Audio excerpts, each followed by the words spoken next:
Hello, Lena. My name is Sean Everett. I am a website analysis expert at Zucker Marketing. Thank you so much for talking with Eric. He sent your website over to me for analysis. I'm going to start right in with it now. I'm going to show you everything that I do in order to make that analysis. I'll show you what the facts and figures are and hopefully give you some tips and hints that might be able to help you make your website more of a tool of your business that actually brings you in customers and money. So, here's the first thing that I do. I go to this paid tool of mine. This is something that I use. It tells me all of the metrics of your website. The next thing I do is I go to a map and I look at all the areas around you, like Derby and Welby and Glendale. And then the third thing I do is I go and I do a Google search. Now, this is going to require that I talk to you a little bit about the Google search algorithm. Now, the algorithm, and please don't try to, please don't fall asleep on me. I'll try to make it not boring.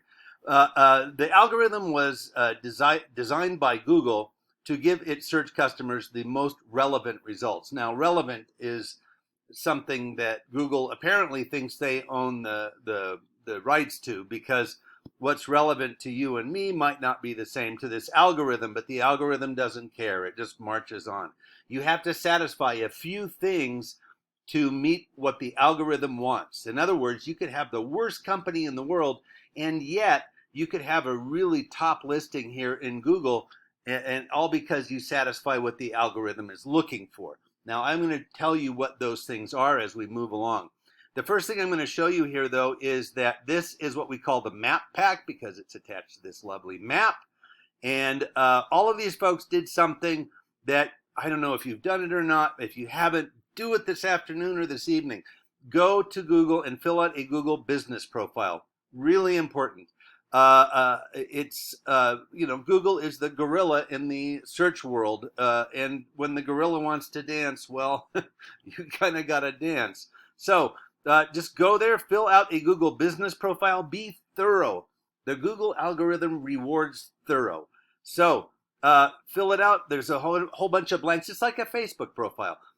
Fill in all of the blanks. It's going to ask you what year you started, your daily hours, website, your actual physical address, stuff like that. If there's a blank space and you're not sure what to put in it, put something in it, because like I said, Google rewards thorough. Now, the next thing I'm going to show you underneath this is what we call the organic searches. These are the ones that are completely and wholly decided by the Google algorithm. Now, I'm going to compare you to one of these, and I had trouble finding it because you're in a unique position in Denver, in that there are a lot of national companies that are pretending to be local Denver roofing companies. This first one here is, of course, Brava Tile. They have a list of people who probably use their products. Next is Forbes. Interstate Roofing, one of those big national conglomerates. GAF, again, the roofing material people, who have 275 best roofers. Boy, that's not hard to whittle down. And then down here is the, this is another nationwide one. So I have to go even further. This is the first, excuse me, the first Denver-based roofer that I found. And they're called My Denver Roofers Online. So they're who I'm going to compare you with, and I'm going to refer to them as your Google competitors, just for the sake of argument. Now, as you can see, they are not near the top. They are way down here. They're like, 10th in line underneath the map pack. So what you want to do is beat them. It's not going to be hard. I'm going to show you how. I've already given you this bit. You can do that yourself. You don't need me or your web designer. Nobody. You can go fill that out this afternoon. Now, here is their website, Denver Roofers. And it's, a lovely website, as lovely as yours. The thing is, I'm not interested so much in the aesthetics of it, because once somebody gets to your beautiful website, they're going to start clicking. They're going to book an appointment. They're going to look at reviews. They're going to do what you want them to do because of the way of this, it's a beautifully designed website. So what's important to me is what's inside the website, because what's inside the website is exactly going to determine where you end up in this Google search. And that is directly going to turn into either money in your pocket or money not in your pocket. First thing I'm going to do is I'm going to show you this. I'm going to take your site, I'm going to copy and paste it into this word counter. As you can see, you have 59 words there. And here I'm going to do your competitor, copy and paste, and they have 1,118 words. Now, like I told you before, Google loves thoroughness. You know, the algorithm wants you to be thorough. So the algorithm actually wants you to have 1,500 words on your homepage. That's what they consider to be a minimum for a company to present itself as a legitimate company in whatever industry it's in. Now, of course, the algorithm doesn't know your industry. It is just looking for words, but all words are not equal. And I'm going to show you what I mean. I'm going to start out here with that paid tool that I use. Here are keywords. The keywords are a grouping of words that the Google algorithm has taken from the internet. Whenever anybody types in, say, Denver, Colorado roofers, it looks at all of those websites that come up in that search, all the way from the first one to the last one. It takes all of the words in them. It groups them together by equal word, and then sees which ones appear the most. The biggest number of mentions becomes the first keyword, and so on down the line. Second, third, fourth. You could have, hundreds of them. And you know what the keywords are in your industry. I do not. I mean, I can give you some of them, but I'm going to show you. Now, these are your keywords, 15. My Denver roofer has 171.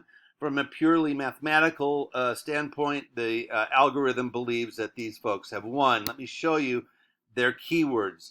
Denver roofers, Denver roofer. See, it's just singular and plural, different. Denver roofing company, Denver roofing companies, contractor, contractors, singulars and plurals. You need those all on your website so that if somebody types it in, they will get your website.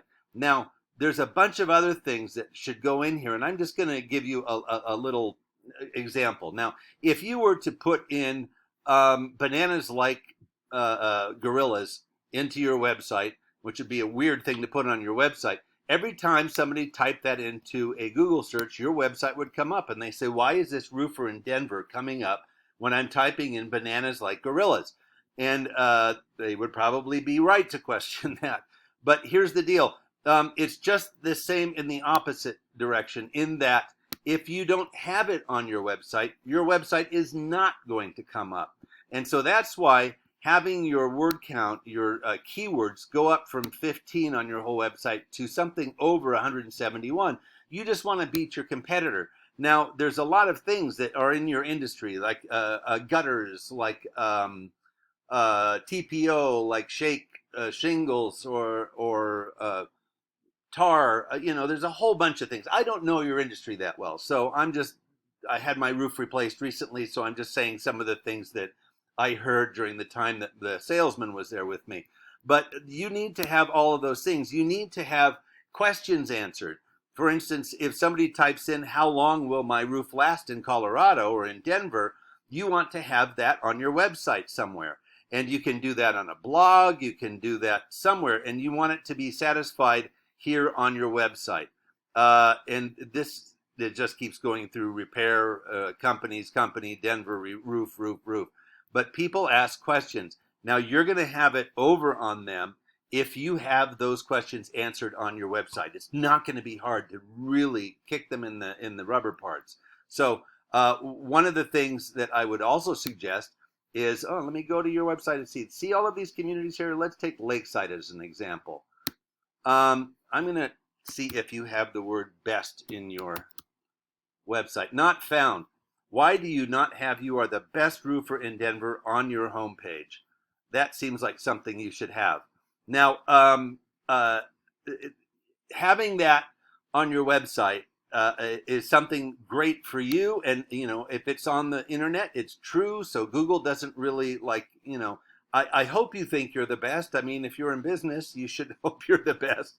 Now, the folks of Lakeside might like their community a lot. They might be very proud of living in Lakeside. And there's no reason that you can't on your website put the best roofer in Lakeside, Colorado. And it doesn't have to be on your home page. It can be somewhere in the back. It could be in a strange page that is just off the back. The Google web crawler does not care where it is. It just cares that there's something there. So like I said, that is some part of the thoroughness that I suggest. Now, here's the next thing I'm going to look at. Backlinks. You have 27. My Denver Roofer has 1,200. A backlink is where another site refers back to your site. Now, they're on HomeAdvisor, Porch.com, Super Pages, Yellow Pages, so on and so on. You want to get on highly rated ones. You do not have to beat their number of 1,200. All you have to do is be on higher rated ones. They only have one here in the 90s, 91. I can tell you that Angie's List is also 91. Now, I understand that that's a paid one, but there's plenty of other ones that are opportunities for you that are not paid. Super Pages, for instance, or Yellow Pages. And also all of the map apps. You can type in sometimes the name of a business and it will take you there. Being on those is a backlink. You want to have more backlinks because here's the way Google looks at it. If more people are talking about you, that must mean you're that more important, right? So that's the way Google sees it anyway. So all you have to do is satisfy these conditions of the Google algorithm and it will bring you closer to the top of this search. And right now you have an opportunity because Brava Roof Tile shouldn't be at the top. They're a roof tile company, and I typed in roofers. So you have an opportunity here that I think you could take hold of. Here's where the rubber hits the road. Your traffic last month was 55. That's how many people clicked on your site as a result of a Google search, and theirs was 2,500. So, do the math. They had that many more opportunities to have somebody ask for an estimate, that many more opportunities to a potential customer, and that many more opportunities to put money in their pocket. So you're no longer competing in just the physical world. You're competing in this virtual world and in the Google world.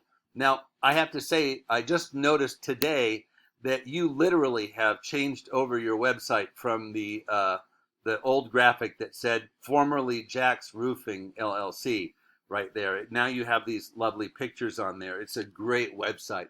I just hope that you up the content so that it will become a better website for you also. And I know that you already have the web address for your new name. So that's great. You just need to move it all over to that website now and let this one lay for a while or just have them refer to each other. So anyway, I hope I have given you some tips that are very helpful to you today. And also, I will tell you that the things that I've told you are things you can do yourself. However, I also am going to tell you that they are time consuming. Going and looking through all of these, finding out what those should be, finding out what your best keywords could be, that's time consuming. And I'm going to assume that you would rather spend more time on roofs than digging through the guts of your website. Now, what the tips I've told you are not necessarily something that your website designer knows. That's why we're here. And that's why I think maybe Eric is somebody that could give you a hand. If you understand what I've told you and you think that I'm not lying to you, then thank you for that. And give Eric a call. He'd be glad to guide you through the next steps. Thank you so much for watching. I hope I've been helpful and you have a great day.